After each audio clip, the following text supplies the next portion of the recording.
अस्सलामुअलैकुम औज़ुबिल्लाहि मिनश्शैतानिर्रजीम बिस्मिल्लाहिर्रहमानिर्रहीम। गर्ल्स, अब हम अपने लेक्चर को आगे कंटिन्यू करते हैं। डोमेन हमने फाइंड आउट करनी थी, ठीक है। और डोमेन ऑफ अ फंक्शन हमने ये पढ़ा है कि ये वो तमाम वैल्यूज़ हैं। The domain of a function F is set of all possible inputs for the function, कि हम फंक्शन को एक्स की जो जो वैल्यूज़ जो हैं वो असाइन कर सकते हैं, वो सारी अगर हम एक सेट की फॉर्म में लिख दें तो उसको हम कहते हैं कि वो इस फंक्शन की डोमेन है, ठीक है। अब आप देखें कि अगर हमने फाइंड आउट करनी है domain, method to find out domain of function, तो इसमें हम 5 टाइप के फंक्शंस जो हैं वो डिस्कस करेंगे। सेकेंड ईयर में इसी टाइप के क्वेश्चन आपकी एक्सरसाइज में शामिल हैं। और गर्ल्स, आपकी एक्सरसाइज 1.1 का क्वेश्चन नंबर 4 जो है वो असल में इसी से रिलेटेड है कि डोमेन फाइंड आउट करनी है, रेंज फाइंड आउट करनी है, और उसके बाद उसका ग्राफ जो है वो भी आपने बनाना है। तो अब सबसे पहले आप लोग देख लें, इन केस ऑफ सबसे पहले जो टाइप है वो हमारे पास है पोलिनोमियल फंक्शंस, यानी फंक्शन जो हम लोगों ने पोलिनोमियल फंक्शन टाइप्स में पढ़े थे, उस टाइप के फंक्शंस जिनमें पोलिनोमियल्स आ रहे हैं। तो उन ऐसे जो फंक्शंस हैं, जो पोलिनोमियल फंक्शंस हैं, उनकी डोमेन हमारे पास सेट ऑफ रियल नंबर्स हैं, ठीक है। अब आप देखें कि फॉर एग्जांपल एक्सरसाइज वही जो आपकी 1.1 है, इसमें क्वेश्चन नंबर 4 का जो फर्स्ट पार्ट है, G of x is equal to 2x minus 5। तो अब आप ये देख सकते हैं, सबसे पहले हम ये देख लेते हैं कि हमारे पास जो रियल लाइन है, ठीक है, इसमें हमारे पास वैल्यूज़ होती हैं माइनस, नेगेटिव भी सारी होती हैं, ठीक है। हम कुछ नेगेटिव वैल्यूज़ पुट करके देखते हैं, ज़ीरो पुट करके देखते हैं, पॉजिटिव वैल्यूज़, क्योंकि फंक्शन किन वैल्यूज़ पे डिफाइंड है। मैंने पहले इसमें x की जगह -2 पुट किया, 2 मल्टीप्लाई बाय -2 माइनस 5, ये बन गया -4 minus 5 that is equal to -9। फिर x की जगह यहाँ पे -1 पुट किया, g ऑफ -1, 2 इंटू -1 यानी -2 -5, 5 6 7 -7। फिर 1 पुट किया, 2 into 1 -5, 2 minus 5 that is equal to -3। 2 put किया, 2 2s are 4, 4 minus 5, 4 minus 5 is equal to -1 and so on. अब मैं इस फंक्शन में चाहे और भी वैल्यूज़ डालूँ, x इक्वल टू 3 भी डालूँ, ये फंक्शन उस पर डिफाइंड रहेगा। अगर मैं कुछ और नेगेटिव वैल्यूज़ भी डाल लूँ, तो आपको समझ में आ रहा है कि इस फंक्शन में ना तो अंडर रूट का साइन आ रहा है, ना ही ये बाय की फॉर्म में है। अगर इसमें अंडर रूट का साइन आ रहा होता तो हम देखते हैं कि अंडर रूट में नेगेटिव साइन ना आ जाए, वरना फंक्शन अनडिफाइंड हो जाता है। अगर ये रैशनल फंक्शन होता, बाई की फॉर्म में होता, तो हम देखते हैं कि इसका डिनोमिनेटर तो नहीं किसी पॉइंट पे वैनिश हो रहा। तो इसमें ना तो अंडर रूट का साइन है, ना इसमें हमारे पास जो है वो बाई की फॉर्म में ये फंक्शन आ रहा है। इसका मतलब है कि इसकी डोमेन क्या है, set of all real numbers, ठीक है। इसी तरह से इस टाइप की जो सेकेंड एग्जाम्पल है वो है एग्जाम्पल नंबर 2, पेज नंबर 2 आप अपनी बुक का निकाल लें। उसमें आपको दी हुई है एग्जाम्पल नंबर 2, उसमें लिखा हुआ है f of x is equal to x square. ये भी पोलिनोमियल फंक्शन ही है, ठीक है। इसमें भी आप देखें, एक्स की कोई भी वैल्यू डाल दें, -2 डाल दें, -1 डाल दें, अच्छा -3 डाल दें, 0 1 2 3 कोई भी वैल्यूज़ डाल दें, ये फंक्शन सब वैल्यूज़ पे डिफाइंड है। लाजमत मतलब स्क्वेयर करना है, आप जो भी वैल्यू, जैसे अगर हम -3 डालते हैं तो एफ ऑफ -3 का मतलब है -3 का स्क्वेयर। तो -3 का स्क्वेयर क्या बनता है, 3 3s आर 9।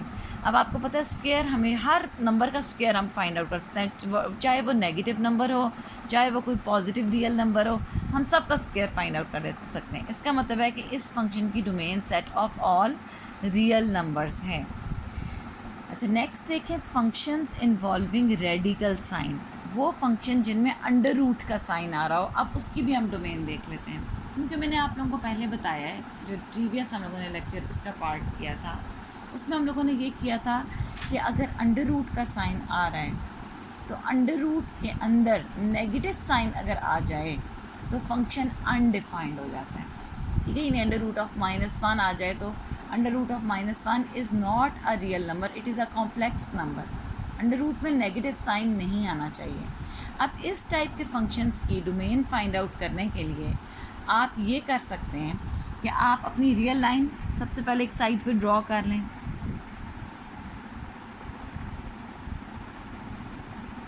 ठीक है। इस पर मैं लिख देती हूँ 0 1 2 3 एंड सो ऑन।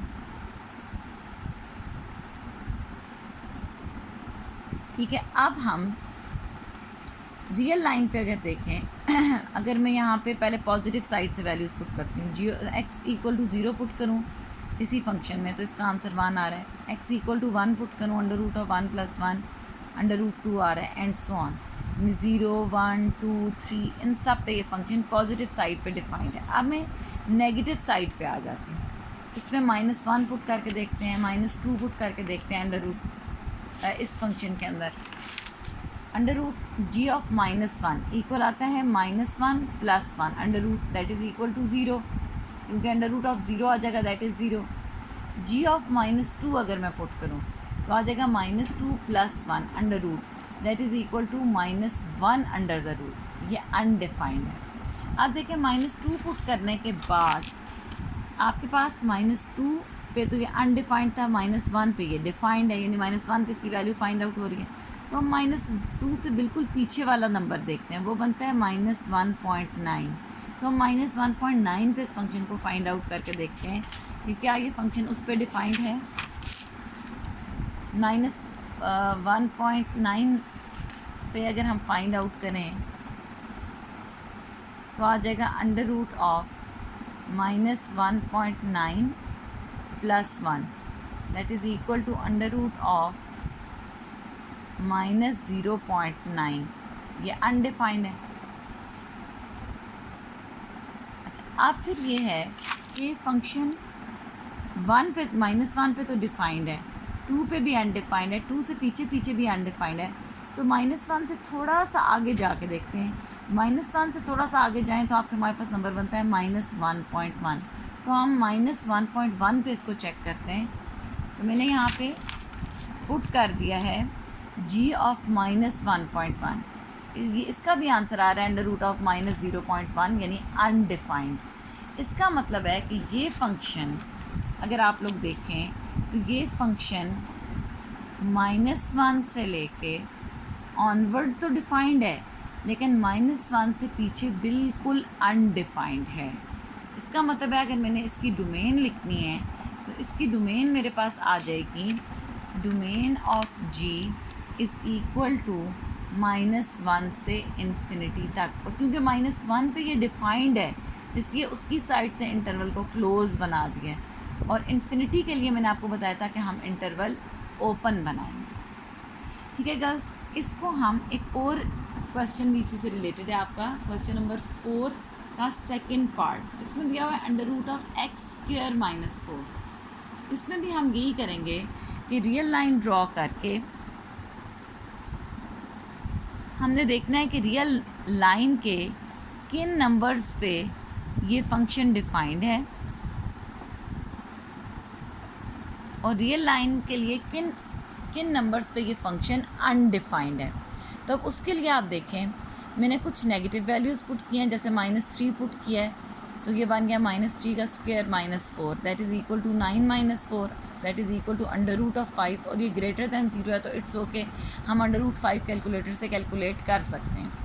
फिर g ऑफ -2 अगर हम फाइंड आउट करें तो वो आपके पास बन जाता है -2 का square -4 that is equal to 0, 2 to the 4 होता है, 4 - 4 इज़ 0। -2 पे भी ये डिफाइंड है। फिर आप यानी -3 पे भी डिफाइंड निकला, -2 पे भी। अब हम देखते हैं -1 पे।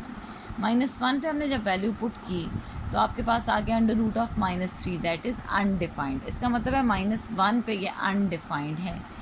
अगर ये -1 पे अनडिफाइंड है तो फिर हम चेक करते हैं कि क्या ये फंक्शन, अगर हम -2 से थोड़ा सा आगे जाते हैं तो क्या ये उस पर डिफाइंड रहता है, जैसे -1.9 पे। तो आप g ऑफ -1.9 फाइंड आउट करें।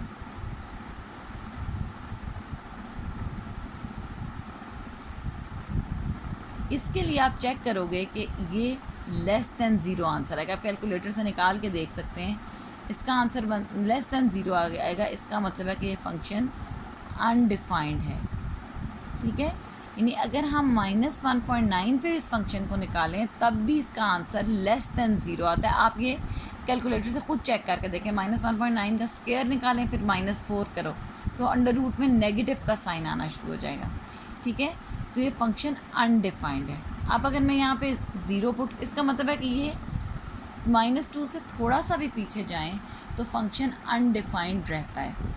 अब आप 0 पे देखें, अगर मैं g ऑफ 0 निकालती हूँ 0 - 4 अंडर रूट, यानी अंडर रूट ऑफ -4 अनडिफाइंड, यानी under root -4 is not a real number.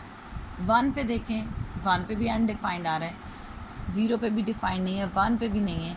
अच्छा, 1 से आगे 1.9 पे जाके चेक करें, 1.9 पे भी आप देखें इसमें अंडर रूट में नेगेटिव साइन आ रहा है, अनडिफाइंड है। अब आप 2 पे चेक करें, 2 पे जाके इसका आंसर आता है under root of 0। Under root of 0 जो है वो हमारे पास इक्वल टू 0 होता है, यानी अब ये फंक्शन 2 पे जाके दोबारा डिफाइन हुआ है। 2 के बाद 3 पे भी डिफाइंड है, लाजमत है 3 का